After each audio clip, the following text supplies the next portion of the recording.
राकेश और काजल एक दूसरे से प्यार करते थे।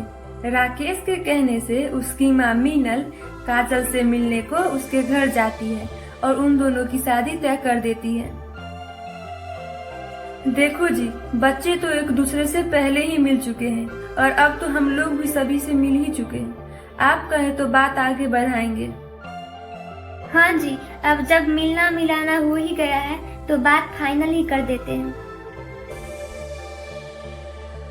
काजल और राकेश की शादी हो जाती है। काजल जब अपने ससुराल आती है तो देखती है कि उसके ससुराल वाले हर 2-2 घंटा पे चाय पीते हैं और काजल बेचारी, उसका तो चाय से कोई नाता ही नहीं, बल्कि उसे पनीर खाना पसंद होता है। लेकिन दिन में कई बार चाय बनने से दूध तो खत्म हो जाता और लास्ट में बचता खाली बर्तन, जिसे देख के वो बोलती है, हे भगवान, ये कैसे लोग हैं, हर 2-2 घंटा पे चाय पीते हैं, चाय बनने के बाद तो दूध बचता ही नहीं, अब मैं पनीर कैसे बनाऊं। एक दिन काजल अपनी सहेली से फोन पे बात करती है। और बता, क्या हाल है? शादी के बाद तो तू मुझे भूल ही गई।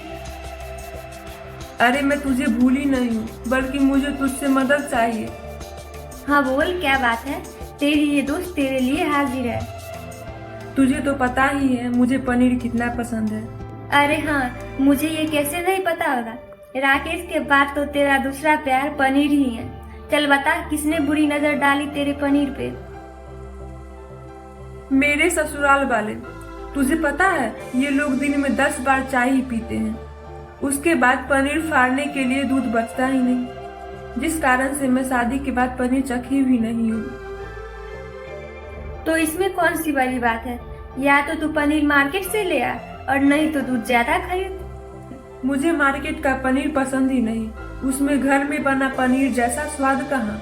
और बात रहे दूध ज्यादा लेने की, तो जिस दिन घर में दूध ज्यादा आता है उस दिन ये लोग पड़ोसियों को भी बुला के चाय पिलाते हैं।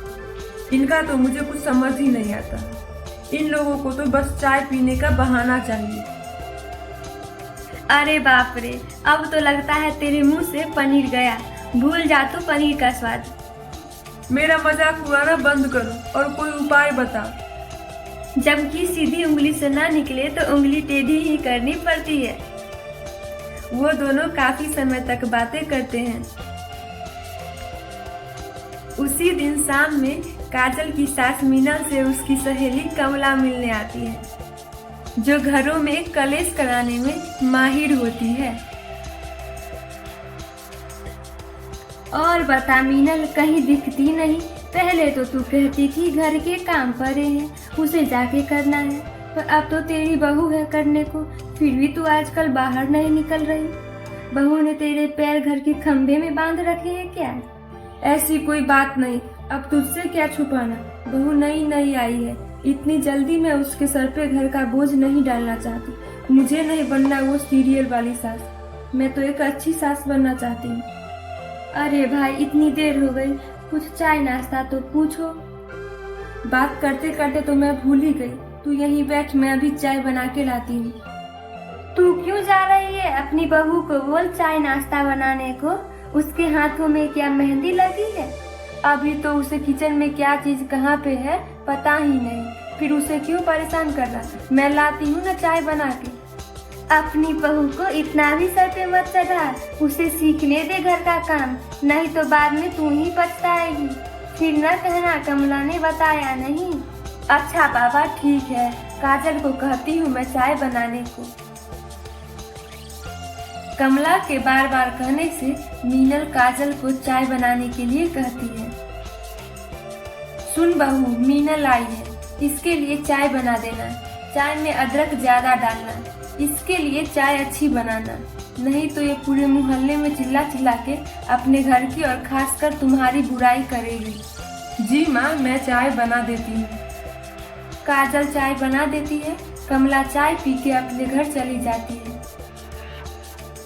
चलो जान छूटी इससे, जब भी घर पे आती है कुछ न कुछ कलेश करवाना ही चाहती है। दोनों सास बहू हंसने लगते हैं।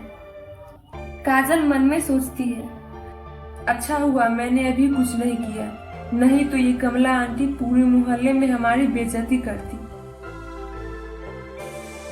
एक दिन दोपहर में काजल सोचती है, अबे यार पनीर न खाऊं तो लगता ही नहीं कि कुछ पेट में गया भी है, लेकिन मैं करूँ क्या? इन लोगों को कुछ कह भी नहीं सकती। इन्हें लगेगा कि नई बहू अपने मन की चला रही है। ये सब काजल सोच ही रही होती है, तभी ससुर जी बोलते हैं, बहू एक कप चाय लाना। इन लोगों की चाय की आदत तो मैं छुड़ा के ही रहूंगी।